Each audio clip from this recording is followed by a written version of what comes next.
composition. Well, I'm so glad to see such a good audience, and I hope you'll all be here next week for part 2, because it's so freezing outside. And I did call Gary Banks, and he has looked at our machine, and there's something wrong outside, and he promises me that by next week we will really have hot air blowing in. I mean, not Jamie's hot air. It's my pleasure to introduce Jamie, who's a wonderful speaker and who's passionate about Wagner. And he tells me that his great-grandfather, his name is Jamie McGregor, by the way, and his great-grandfather came from Scotland, and he and his family came from London, and they came to the Natal South Coast, where he was educated, and he's been a fairish time at Rhodes. 20 years. Anyway, we're delighted. Thank you, Jamie. Yes. Thank you, Rosemary, and thanks to Friends of the Library for having me, not just once, but twice. Before I really get started, I thought I'd make a brief, hopefully not too premature announcement. I think the timing of the talks is coincidentally ideal because, of course, next year, 2013, marks the bicentenary, not only of Wagner but Verdi.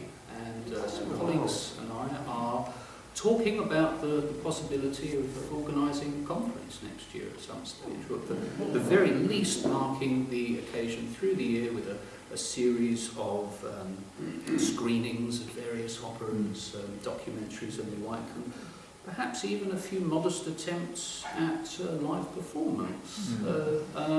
Watch this space. All right, for the time being, the present two-part lecture is pretty much an outline of a book that I'm working on about Wagner's operas called The Road to Montsalvat. And my starting point there, and so logically here in the outline, is an observation made in Thomas Mann's 1933 lecture, The Suffering and Greatness of Richard Wagner, and referring to the operas as a collective whole, Mann wrote as follows, that an infinite power of characterization distinguishes each work from the next, develops each from its own unique tonal beginnings, so that each individual work is like a self-contained galactic entity within the personal cosmos of the entire Earth. Between the works, there are musical points of contact and links that indicate the organic unity of the whole. But each work as a whole remains stylistically distinct from all the others. The individual themes and works are a series of stages, progressively more extreme variants of the basic unity underlying his perfectly consistent and fully rounded life's work. A work that develops, but is in a sense all there right from the beginning. There is an apparent air, and more than just apparent, of conscious strategy, of a whole career carefully mapped out in advance. And this is a view of the works that I share without reservation, and one that can be fairly fully corroborated by a glance at the chronology of the opera's composition. I hope it's clear enough with my antediluvian technology over here. This shows more or less Wagner's ages. I think it's everybody happy with that? Shall we have the Yeah, it's clear enough, but you need to move to the side of it, Mr. Chairman. I'll move it slightly. No, you need to. Oh, mine your way. Yeah. The numbers in brackets indicate Wagner's approximate age at time of composition. But all I really want to point out here is how the earlier works you can see follow one another pretty much without a break, and then later on they actually start to overlap.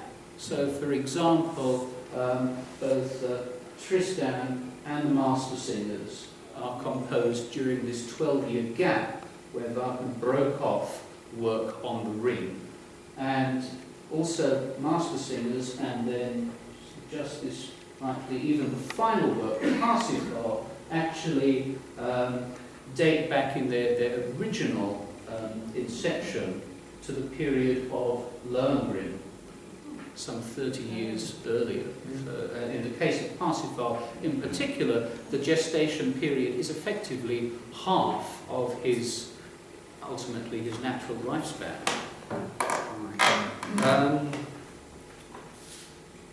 Further, as Mann implies in the quotation I've just read to you, the different works can be seen as differing versions of one another. And I often suggest that collectively they add up to a whole greater than the sum of their parts.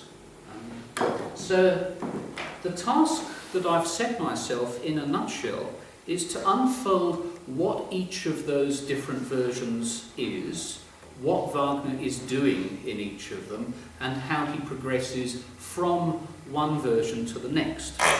So our logical starting point is his first operatic masterpiece, dating from his mid to late 20s, The Flying Dutchman. And the story is well known, especially to lovers of unexplained mysteries.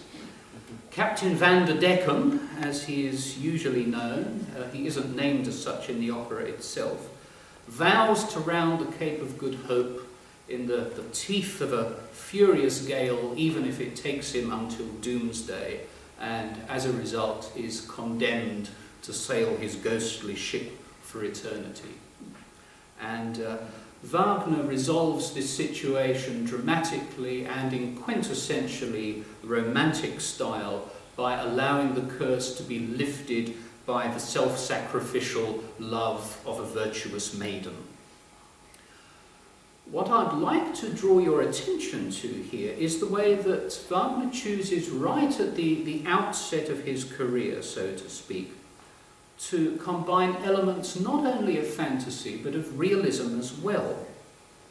So we have, first of all, an entirely ordinary setting, a small coastal settlement which he specifies is on the coast of Norway, and the cast is generally made up of the local sailors and their families, and this is unremarkable. It's the stuff of folk opera, and it's completed by a score including jolly rousing choruses and a suitably nautical flavour.